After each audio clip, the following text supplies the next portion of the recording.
L'éthique à Nicomaque d'Aristote, livre 2, chapitre 3. Un signe manifeste des modes d'être que nous contractons, c'est le plaisir ou la peine qui se joint à nos actions et qui les suit. L'homme qui s'abstient des plaisirs du corps et qui se plaît à cette réserve même est tempérant. Celui qui ne la supporte qu'à regret a de l'intempérance. L'homme qui affronte les dangers et qui s'y plaît, ou du moins n'en est pas troublé, est un homme courageux. Celui qui s'en trouble est un lâche. C'est qu'en effet la vertu morale se rapporte aux peines et aux plaisirs, puisque c'est la recherche du plaisir qui nous pousse au mal et la crainte de la douleur qui nous empêche de faire le bien. Voilà pourquoi il faut, dès la première enfance, comme le dit si bien Platon, qu'on nous mène de manière à ce que nous placions nos joies et nos douleurs dans les choses où il convient de les placer, et c'est en cela que consiste la bonne éducation. De plus, les vertus ne se manifestent jamais que par des actions et des passions. Or, il n'est pas une action, il n'est pas une passion qui n'ait pour conséquence ou le plaisir ou la peine. Et ceci est une preuve nouvelle que la vertu se rapporte uniquement à nos peines et à nos plaisirs. C'est encore ce que témoignent assez les châtiments qui parfois suivent nos actions.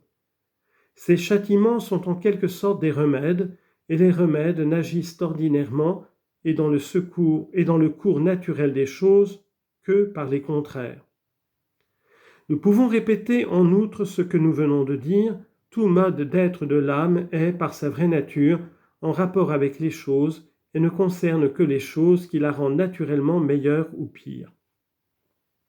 Or, les modes d'être de l'âme ne se pervertissent que par le plaisir ou la peine quand on poursuit l'une ou qu'on fuit l'autre alors qu'il ne le faut pas, et sans apprécier ni l'occasion où on les prend, ni la manière dont il faut les prendre, ou en commettant tant d'autres fautes analogues qu'il est bien facile à la raison d'imaginer.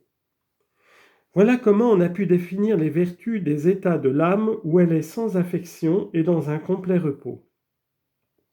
Mais cette définition n'est pas très juste, parce qu'elle est présentée d'une manière trop absolue et qu'on n'a pas le soin d'y ajouter certaines conditions et de dire qu'il faut ou qu'il ne faut pas, ou bien quand il faut. Et telles autres modifications qu'on peut concevoir facilement. On doit donc poser en principe que la vertu est ce qui nous dispose à l'égard des peines et des plaisirs, de telle façon que notre conduite soit la meilleure possible. Le vice est précisément le contraire. Voilà une observation qui nous fera comprendre plus clairement encore toutes celles qui précèdent. Il y a 3 choses à rechercher. Il y en a également 3 à fuir. À rechercher le bien, l'utile, l'agréable. À fuir leurs 3 contraires, le mal, le nuisible et le désagréable.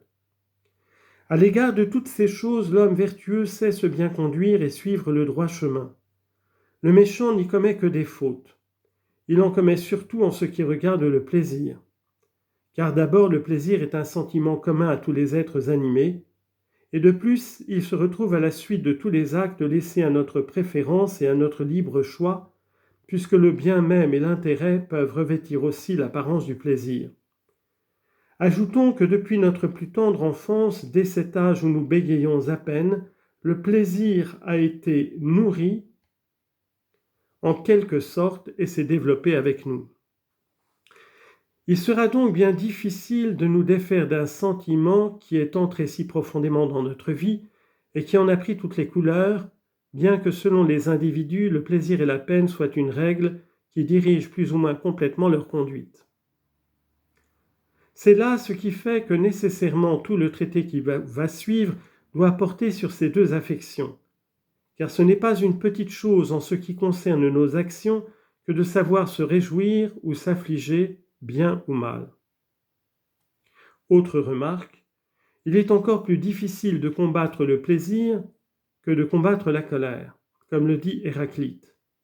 Or l'art et la vertu s'appliquent toujours de préférence à ce qui est le plus difficile, puisque dans les choses qui sont plus difficiles, le bien acquiert un plus haut prix.